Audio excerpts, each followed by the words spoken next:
chers collègues, nous avons été très surpris par cette décision de la région. Tout d'abord, c'est un problème de forme. Quand quelqu'un a travaillé pendant des décennies, a œuvré pour créer quelque chose à partir de rien, bon, le traiter, l'éjecter comme un malpropre, je crois que c'est quand même, ça mérite réflexion. Ça mérite réflexion parce que c'est ce qui se passe. Le brave homme, il s'attendait absolument pas à être éjecté dans ces conditions. Il y a quand même, à un moment donné, un respect des personnes, un respect du travail accompli. Alors, les cabinets d'études, bon, on sait ce que c'est. Parfois, on connaît quasiment à l'avance ce qu'ils sont susceptibles de décider. Moi, je n'en sais rien, mais ce qu'il y a de sûr, c'est qu'on n'a pas le rapport du cabinet d'études, enfin moi je ne l'ai pas eu en tout cas, et donc on veut nous faire voter sur une décision au sujet de laquelle on n'a pas suffisamment d'éléments.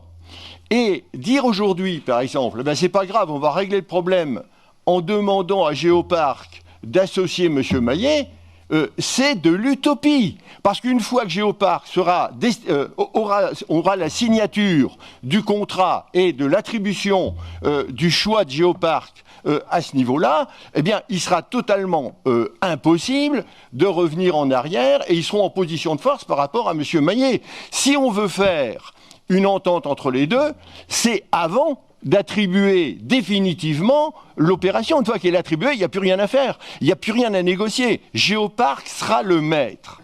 Or, Géoparc n'est quand même pas une structure blanc-blanc.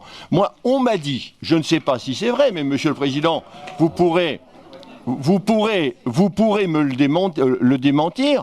On m'a dit que Géoparc avait été condamné il y a quelques années en correctionnel à une amende qui était quand même lourde, parce que c'était 45 000 €, et on a... non mais, laissez-moi terminer, si vous voulez bien. Non mais je sais, non mais j'ai bien compris que dans la majorité, il y a des gens qui roulent à fond la caisse pour Géoparc. Ça c'est clair. Bon, ben, on l'a compris. Mais la moindre des choses, c'est au moins de laisser l'opposition s'exprimer paisiblement.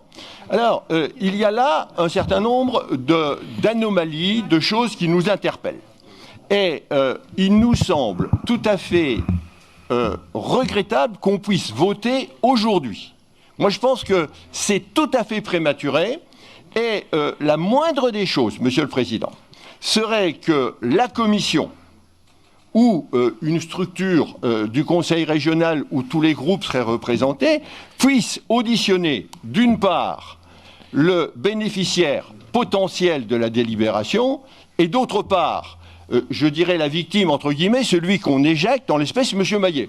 Bon, la moindre des choses, c'est quand même de les voir, que chacun puisse exprimer son point de vue, expliquer pourquoi Bien. Ça s'est passé comme ça, et donc, si on a bien compris, on ne veut pas, Monsieur le Président,